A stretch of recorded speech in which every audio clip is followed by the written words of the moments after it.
لبنان میں اسرائیل دہشت گردی سے باز نہ آیا، بیروت میں مظلوم شہریوں پر میزائل برسا دیے، فضائی حملوں میں درسگاہوں اور گھروں کو نشانہ بنایا گیا۔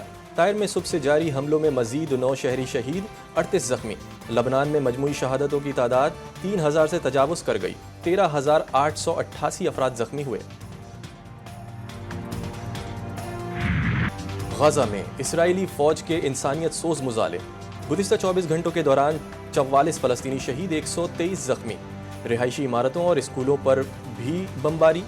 مغربی کنارے پر دہشت گرد فوج نے گاڑیوں پر گولیاں برسا دی۔ مجموعی شہادتوں کی تعداد 43,552 ہو گئی، 1,02,000 سے زائد افراد زخمی۔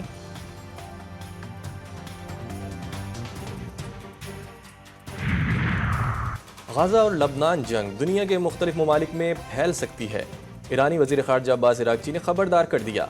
حسن نصر اللہ کے چہلم کی تقریب سے خطاب میں کہا، غاصب نسل پرست صہیونی حکومت نے جنگ بندی کی تمام تجاویز کو مسترد کر دیا ہے۔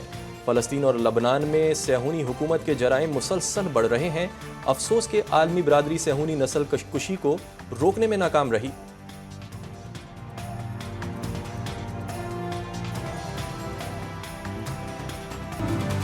دہشت گردوں کا بزدلانہ وار، بلوچستان پھر دہشت گردی کا شکار۔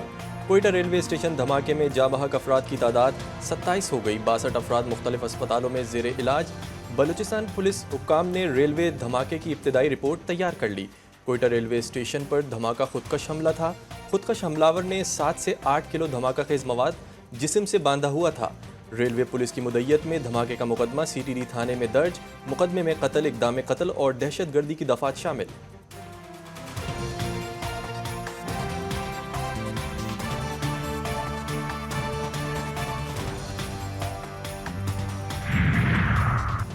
کوئٹہ ریلوے اسٹیشن دھماکے کے شہداء کی نماز جنازہ، army chief general Asim Munir, وفاقی وزیر داخلہ، گورنر اور وزیر اعلیٰ بلوچستان، صوبائی وزراء اور عسکری و سول حکام کی بڑی تعداد نے شرکت کی۔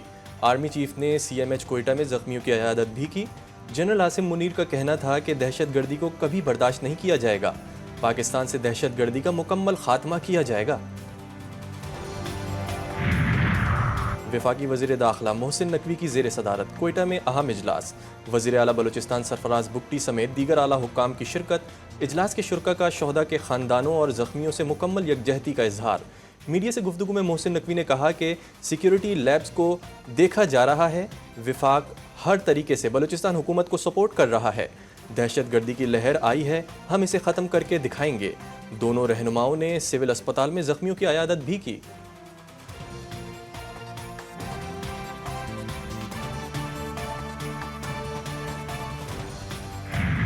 لاہور کی فضا آلودگی میں بدستور سب سے آگے، بھارت سے چلنے والی مشرقی ہواؤں نے پاکستانی علاقوں میں فضائی آلودگی بڑھا دی۔ اسموگ کی شدید صورتحال مزید 3 دن تک رہنے کا امکان۔ پنجاب کے مختلف شہر آج بھی شدید دھند کی لپیٹ میں رہے، کئی مقامات پر موٹر وے بند، انتظامیہ کا مصنوعی بارش برسانے کا پلان، اقدامات تیز، شہریوں کو بلا جواز سفر کرنے سے گریز کرنے کا مشورہ۔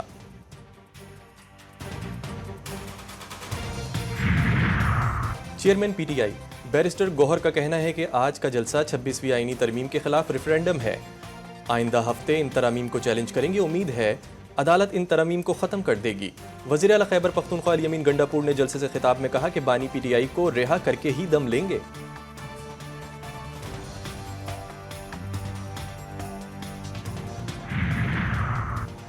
گورنر خیبر پختونخوا فیصل کریم کنڈی نے کہا ہے کہ PTI کے لیے وہ اکیلے ہی کافی ہیں۔ لاہور میں میڈیا سے گفتگو میں ان کا کہنا تھا کہ خیبر پختونخوا میں 12 کالجز بند ہو گئے، PTI کا صرف جلسوں اور دھرنوں پر فوکس ہے۔ انہوں نے کہا کہ وائس چانسلر کی تعیناتی کے اختیارات کی واپسی کے علاوہ بھی عشق کے امتحان ہیں۔ 26ویں آئینی ترمیم مرضی کے ججز اور فیصلے لینے کی کوشش ہے۔ آئین میں تحریر ہے، قرآن و سنت کے منافی کوئی قانون نہیں بنے گا۔ امیر جماعت اسلامی حافظ نعیم الرحمان کا کہنا ہے کہ قربانیاں دینے والے مسلمان بھارت چھوڑ کر اس لیے آئے کہ عدل ہوگا۔ پاکستان میں ہمیں آزادی ملی لیکن وہ اثرات نظر نہیں آئے۔ قیام پاکستان کے بعد جس طرح ترقی کرنی چاہیے تھی ویسے نہیں ہوئی۔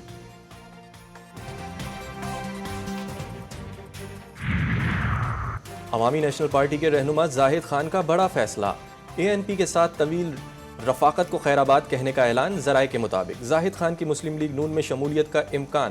زاہد خان آج وفاقی وزیر امیر مقام کے ساتھ پریس کانفرنس کریں گے۔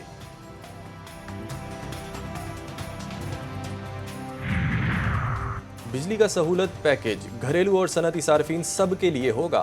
ملک میں معاشی سرگرمیوں کو فروغ ترجیح ہے۔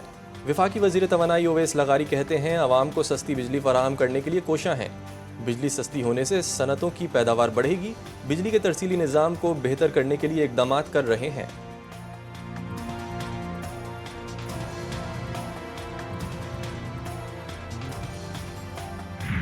لبنان میں اسرائیل دہشت گردی سے باز نہ آیا۔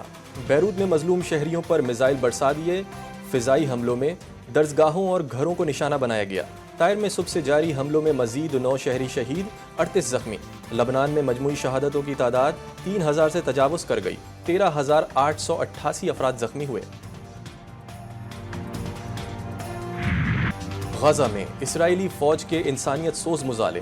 گزشتہ 24 گھنٹوں کے دوران 44 فلسطینی شہید، 123 زخمی۔ رہائشی عمارتوں اور اسکولوں پر بھی بمباری۔ مغربی کنارے پر دہشت گرد فوج نے گاڑیوں پر گولیاں برسا دی۔ مجموعی شہادتوں کی تعداد 43,552 ہو گئی۔ 1,02,000 سے زائد افراد زخمی۔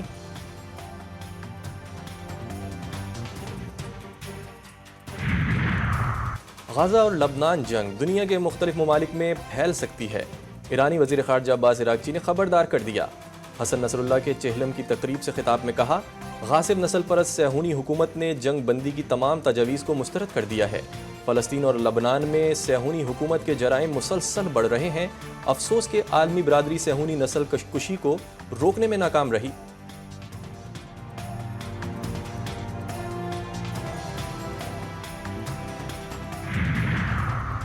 فلسطینی عوام سے اظہار یکجہتی، آزادی کے متوالوں کا حوصلہ بڑھانے کا عزم۔ مجلس وحدت المسلمین کے زیر اہتمام نشتر پارک میں شہداء کانفرنس کا انعقاد۔ سینیٹر علامہ ناصر عباس نے کہا کہ مغربی دنیا اسرائیل کی پشت پناہی کر رہی ہے۔ نئے صدر کے آنے سے امریکی پالیسی تبدیل نہیں ہوگی۔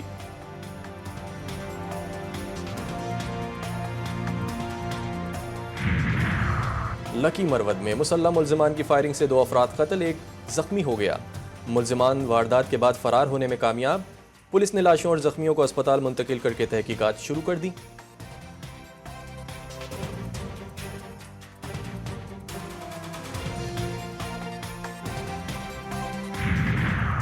بلوچستان کی تحصیل ہرنائی میں مسلح ملزمان نے کوئلے سے لدے ٹرکوں کو آگ لگا دی۔ ڈپٹی کمشنر زیارت لیاقت علی کاکڑ کے مطابق ایس ایس پی ہرنائی کی کار پر بھی فائرنگ کی گئی۔ فائرنگ سے ایس ایس پی محفوظ رہے، گن مین زخمی۔ ملزمان کی گرفتاری کے لیے سرچ آپریشن جاری۔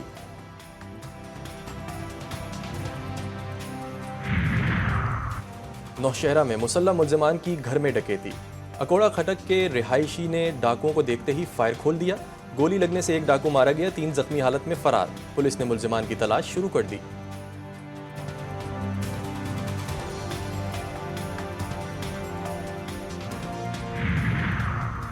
بھارت نے چیمپئنز ٹرافی کے لیے پاکستان نہ جانے سے آئی سی سی کو باضابطہ طور پر آگاہ کر دیا۔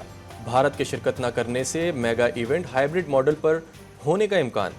کرکٹ ویب سائٹ نے دعویٰ کیا ہے کہ بھارت کے میچز کے لیے عرب امارات اور سری لنکا کو شارٹ لسٹ کیا گیا ہے۔ زیادہ امکان ہے کہ بھارت کے میچز عرب امارات منتقل کر دیے جائیں۔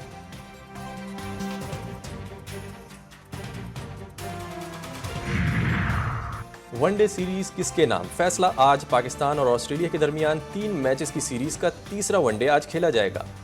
دونوں ٹیمیں ایڈیلیڈ کے میدان میں پنجہ آزمائی کریں گی۔ دونوں ٹیموں کے درمیان سیریز 1-1 میچ سے برابر ہے۔